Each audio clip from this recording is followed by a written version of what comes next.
अपनापन कहीं ना होना चाहिए, अपनी कोई चाह नहीं होनी चाहिए, अपनी कोई शर्त नहीं होनी चाहिए, तभी रस में प्रवेश होता है।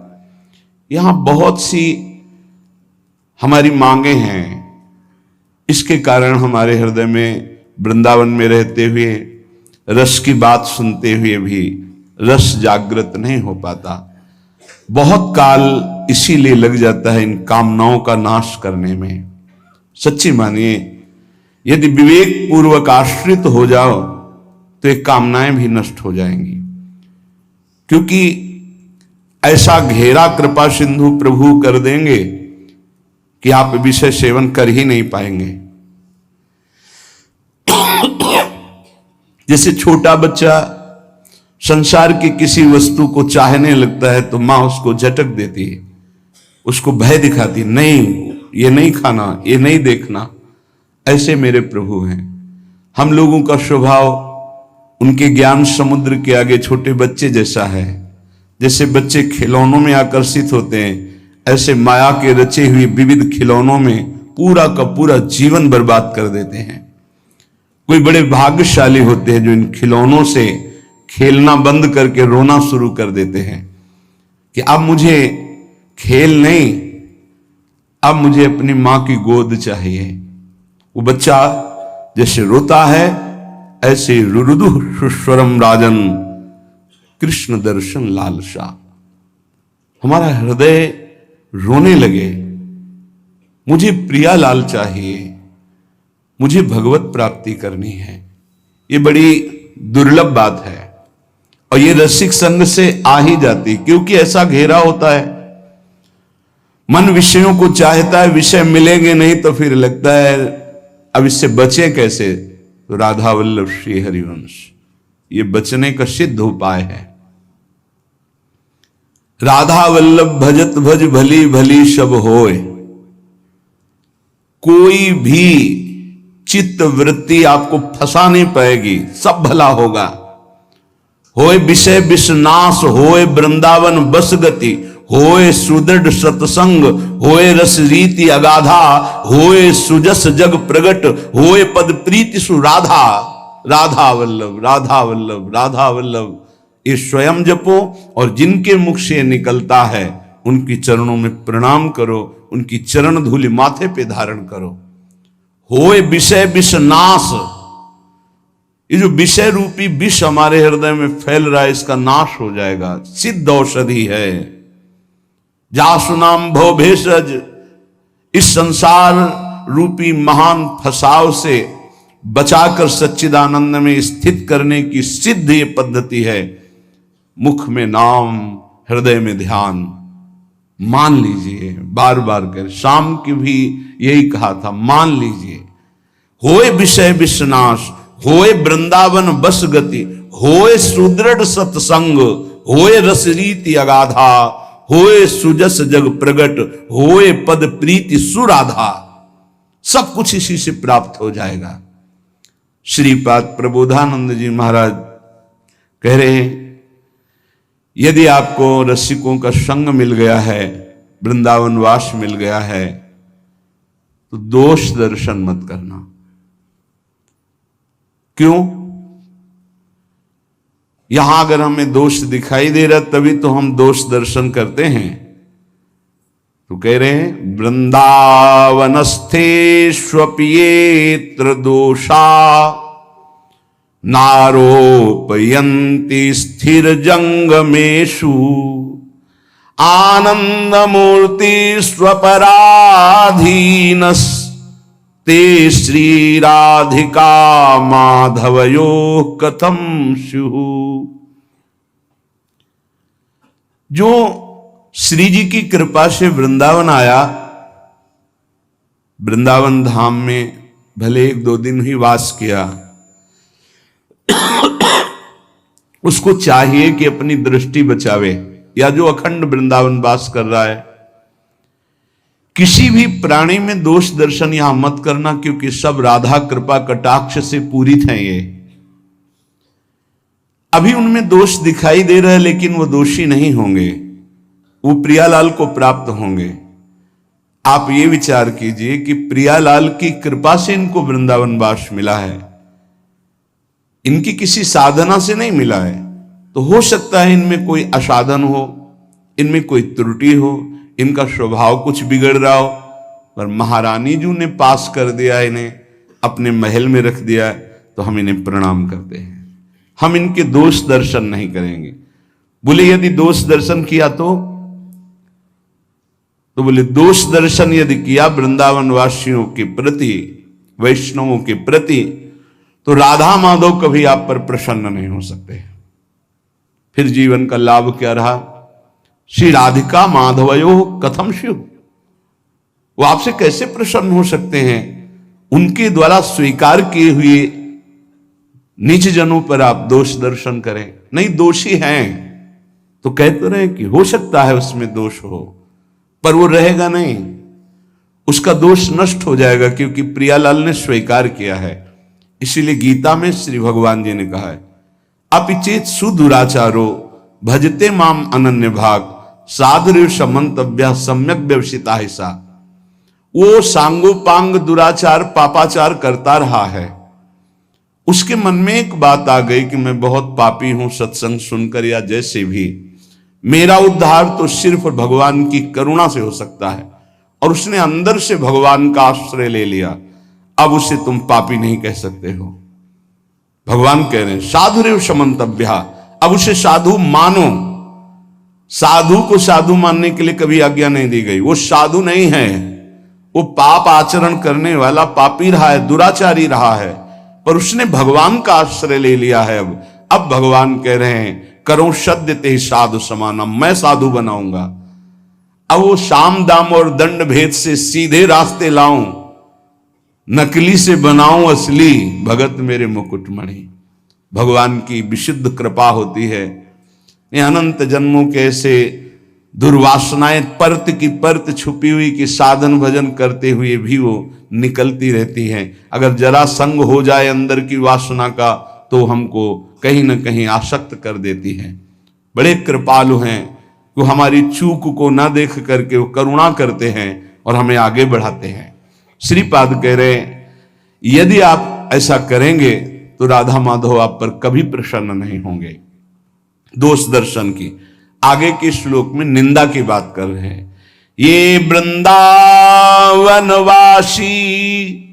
निंदन रता, ये वान वृंदावनम श्लाघन्ते तुलयन्ति, ये चकुधियो केनापि वृंदावनम, ये वृंदावनमत्र नित्य सुख चिद रूपम सहन्ते नवा, तै पापिष्ठ नराधमैर्भवतु स्वप्नेपि में संगति। जो वृंदावन वासी हैं, जिन्होंने आजीवन वृंदावन वास का नियम ले लिया है, यदि कोई उनकी निंदा कर दे, श्रीपाद कहते हैं कि पापिष्ठो नराधमई, सारे पुण्य उसके नष्ट हो जाएंगे। वो महापापी कि जो दुर्गति होती है उसको होगी। नराधमई, वो समस्त मनुष्यों में अधम गति को प्राप्त होगा।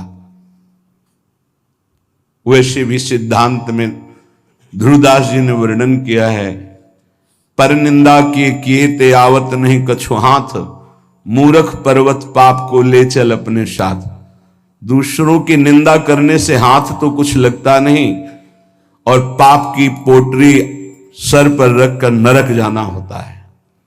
और कहीं भक्तन निंदा तो अति बुरी भूल करो जिनको, भक्तों की निंदा तो भूल कर मत कर देना कि सुकृत बहु जन्म के क्षण में डारे खोए। एक क्षण में निंदा की भक्त वैष्णव महापुरुषों की, सब सुकृत नष्ट हो गए, सब भाव नष्ट हो गया। यदि कहीं तुमको ऐसा लगता है कि ये गलत है, तो प्रियाजू से प्रार्थना करो कि मेरी दृष्टि पावन कर दो। आपने इनको पसंद किया, आपने स्वीकार किया, आपके महल में रह रहे, पर मुझे दोष दर्शन हो रहा, स्वामिनी मेरी दृष्टि को बदल दो। श्री वृंदावन के वास करने वाले की पूरी की पूरी जिम्मेवारी प्रिया प्रीतम ले लेते हैं, तो परम वंदनीय और प्रशंसनीय हो जाते हैं। चाहे वो ये क्रूरापि पापिनो न तो सताम संभाष्य दृश्या से। क्यों? क्योंकि अब वो ठीक हो जाएंगे, पक्का ठीक हो जाएंगे। प्रिया प्रीतम बहुत कृपालु हैं। अगर कोई भी शास्त्रों को, भक्तों की महिमा को पढ़ के देखो तो दो चार की बात नहीं कहते, प्रायः ऐसे रहे जो माया में बहुत ही भ्रमित थे और सत्संग के द्वारा, संत साधु महात्माओं की कृपा के द्वारा वो ब्रह्म ऋषि बन गए, वो महापुरुष बन गए भगवान की आराधना करके। तो ऐसा नहीं है कि कोई गलत है तो उसको परम पद नहीं मिल सकता, नहीं, वो गलती का सुधार हो सकता है।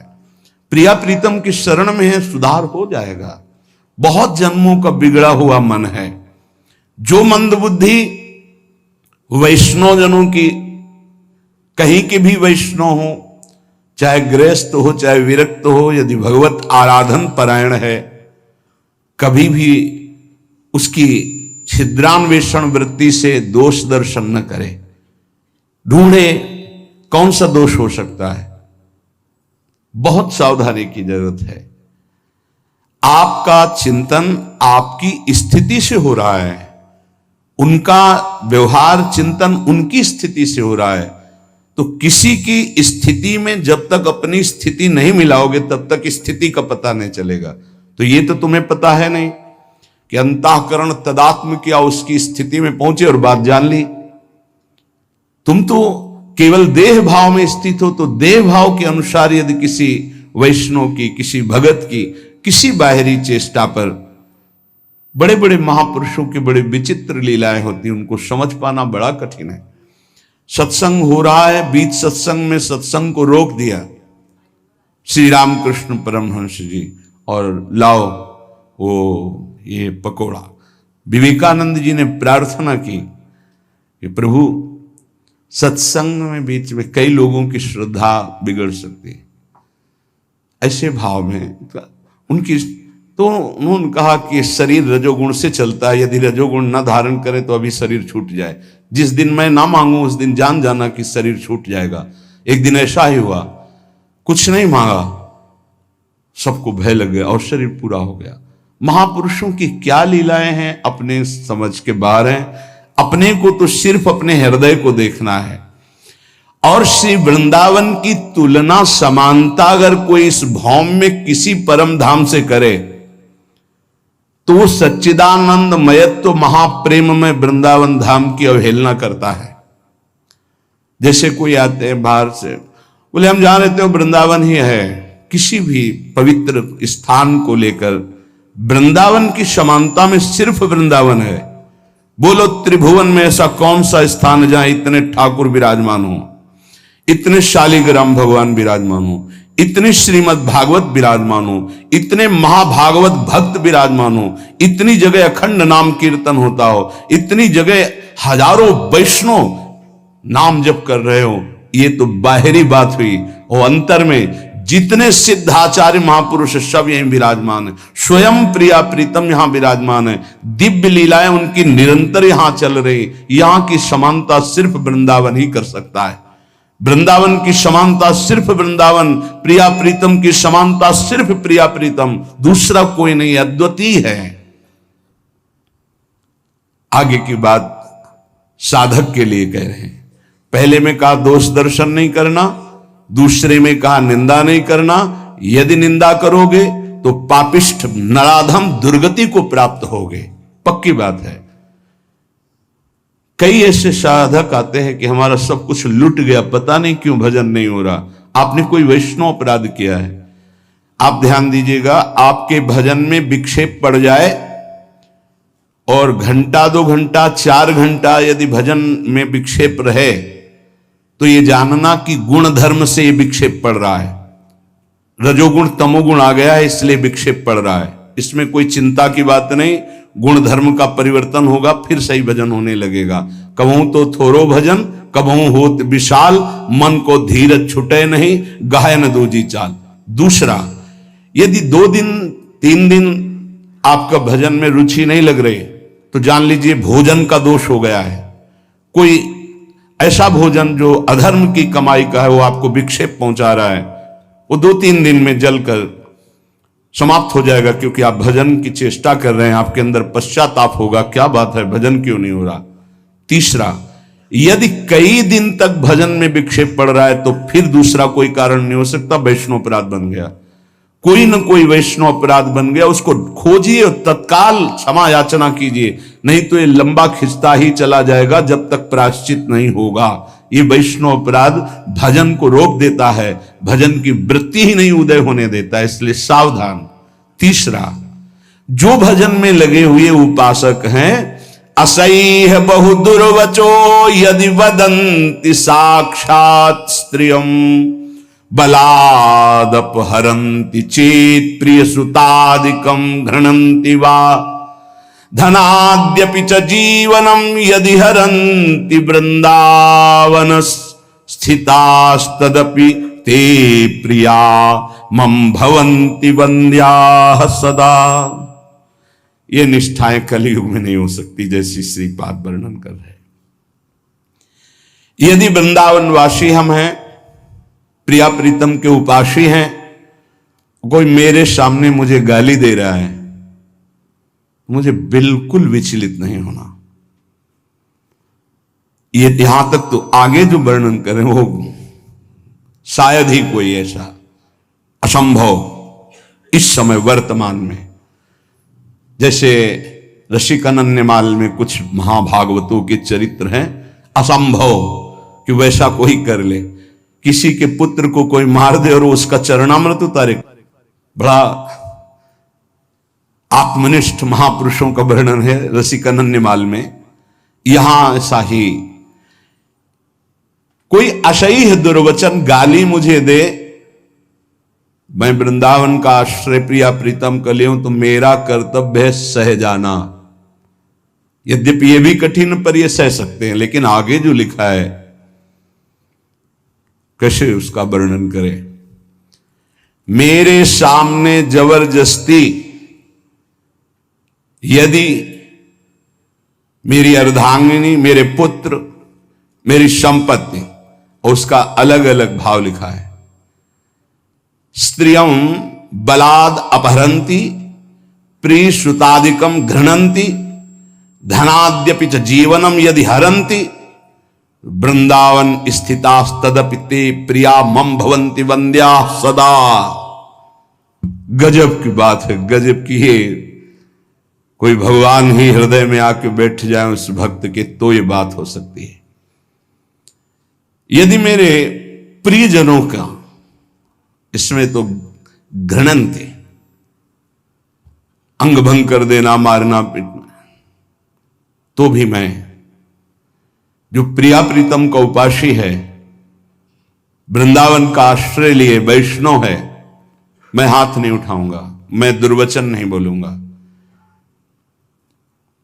धन, पत्नी, पुत्र आदि के साथ अभद्र व्यवहार कर रहा है, मैं उस पर हाथ नहीं उठाऊंगा, मैं उसको दंड नहीं दूंगा, मैं दुर्वचन नहीं करूंगा। तो क्या ये मेरे प्रियाजू का जन है, ये वृंदावन का आश्रित है। ते प्रिया मम भवन्ति वन्द्याः, मैं सर ही झुकाऊंगा, वंदना ही। ये बहुत कठिन बात है, नहीं? ये इतनी बड़ी स्थिति, ऐसा रसिकानन्यमाल में कई भक्तों के चरित्रों में पाया गया है। गजब की निष्ठा। ये निष्ठा तो केवल नाथ सकल संपदा तुम्हारी, मैं सेवक समेत सुतनारी, पूरी दृढ़ निष्ठा। श्रीपाद कह रहे हैं कि ऐसे को श्यामा श्याम की प्राप्ति के लिए कोई अन्य उपाय करने की जरूरत नहीं, स्वयं श्यामा श्याम वर्ण कर लेते हैं। मेरे संबंध से, मेरे धाम के संबंध से तुमने क्षमा किया, तो हम तुम्हारे सारे अपराधों को क्षमा करते हैं और स्वीकार करते हैं। परस्वस्तेयैक व्यसनमपि नित्यं परवधू प्रसक्तम विश्वेशामः बहुधा हिंसकमपि दुराचारम लोभाद्युन्पहतमपि भ्रात तरुणम दिवांधस्तम वृंदावन गत जन्म नाम गणे। श्रीपाद ये वृंदावन महिमामृत पूर्ण होने जा रहा है, बड़ी जोर की बात कर रहे हैं। ये बहुत ऊंची कोटि की निष्ठाएं हैं। देखो बहुत सावधान रहना, महापुरुषों की आखिरी बातों को समझ पाने के लिए बहुत उत्तम स्थिति होनी चाहिए। बहुत विचित्र बात है। पीछे से इस श्लोक का अर्थ करते हैं कि जिसने अखंड श्री वृंदावन का वास स्वीकार कर लिया और शरणागत हो गया वैष्णव पद्धति से, वो अभी उगता हुआ सूर्य है, अभी प्रकाश नहीं हुआ, बस उगने वाला है।